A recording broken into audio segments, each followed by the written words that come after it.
Okay, you are welcome back. Just to remind you, this is Walking in Victory broadcast. And my name is Musa Bako, the senior pastor of Victory Assembly in the city of Sheffield, United Kingdom. I have been talking on breaking the yoke of bondage.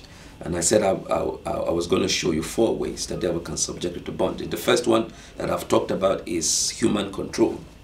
And the second one I want to present to you is what I call direct demonic control.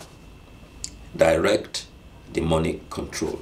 Now, it's important that you know that there are millions and millions of demons out there that have been unleashed by Satan.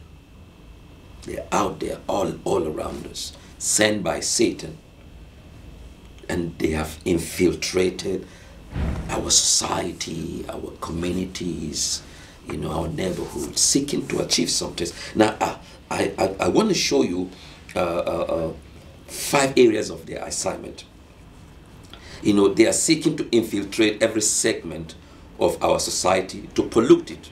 These demon spirits want to just pollute our society with all forms of ungodliness and stuffs like that. Number 2, they are seeking to control our minds so that we can lose our sense of godliness, our sense of morality.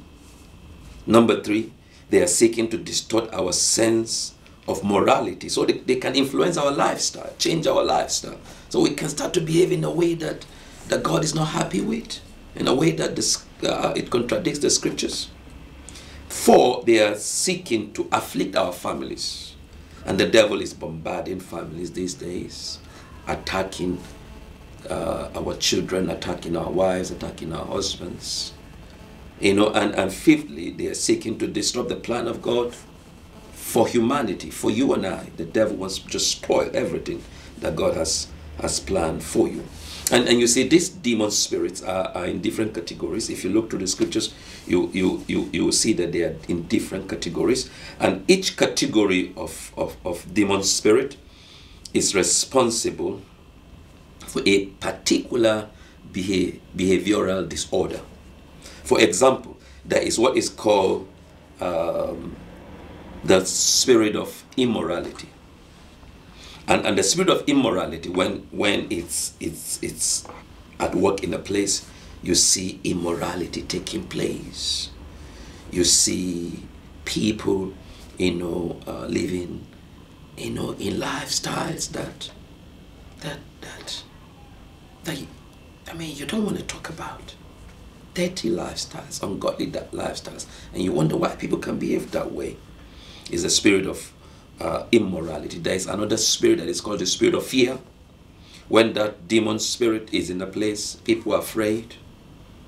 People are afraid for no reasons. You see grown-ups afraid for no reasons, and some people cannot just make a meaningful progress in life because they are afraid to take a particular step, even though they know it's the right thing to do.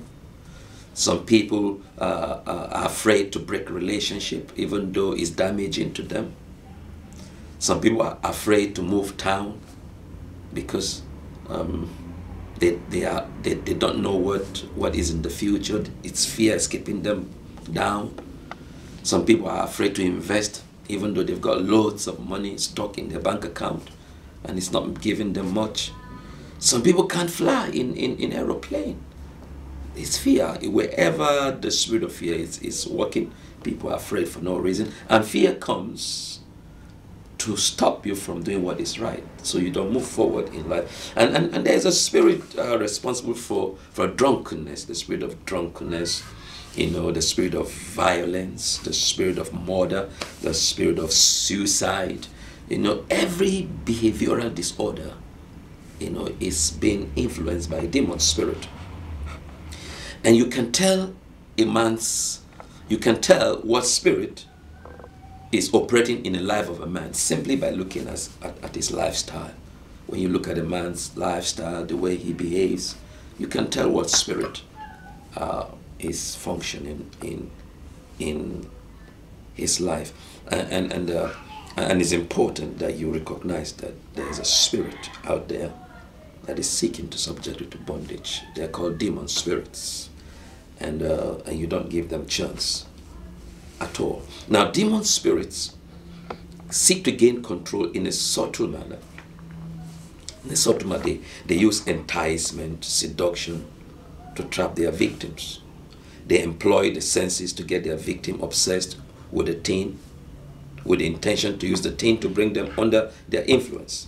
So what you see, what you hear, what you touch, what you taste and smell can be a gateway that can open up your life to these demon spirits. So it is important to note that demons don't just seek control over a man just for the sake of it. Like I said, their intention is always to damage you. Now let me share with you instance. For instance, if a demon is able to bring you under the bondage of drugs, under the bondage of drugs or alcohol, then that demon may eventually use that to damage your health, rob you of your job, rob you of your finances, may lead that to, may use that to break and destroy the relationship that you have. So demons actually are behind drug addictions, alcoholic addictions, sex addictions, like pedophilia and all that. There are demon spirits behind that. When you start to feel, control in this way, you really need to seek for help. If these demon spirits can get you to be a slave, for instance, and more importantly, under the bondage of sexual immorality and perversion, they will use that to destroy you. They will use that to really pull you down, destroy your relationship, bring your honor down. So when you start to feel in an abnormal way in the area of sex, then you need to really fight it. They want to bring you to shame. So another way these demon spirits can have access, to a believer is through unforgiveness or bitterness. If a believer is harboring unforgiveness against anybody, then he opens up his life to a demon spirit. And that's why as a believer, you must never allow bitterness to stay in your heart. When bitterness stays in your heart, you open up your life to a wicked demon, and he comes in and he spoils you. He damages your health. He destroys your relationship. He puts a stumbling block between you and the place that God is seeking to take you to.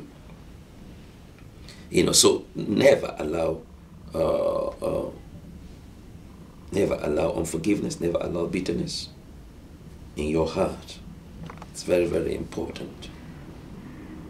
A lot of relationships have been ruined because the people cannot forgive. Families have broken. Children have murdered parents. Parents have killed children. People have walked away from a particular job that God really blessed them because of unforgiveness. Unforgiveness opens your life to a tormentor. Jesus shared a story of how this rich man forgave his servant so much. But when the servant, left his master's presence, he met this other servant, a co-servant like him, who owed him little, and he held him by the neck and said, "You've got to pay me every dime." And when the master, the rich man, was told, the Bible says that he brought him forth and said, and the Bible says the rich man declared that he's a wicked man and asked for him to be tormented until he pays the last penny. And Jesus says, so will God do to you when you don't forgive your brother as God forgives you. So you see, anytime you are holding bitterness against somebody, God sees you as a wicked person. And the protection around you breaks. And your life is open to the tormentor. He torments you financially.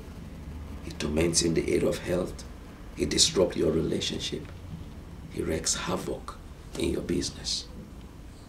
Demons want to have a field day in your life.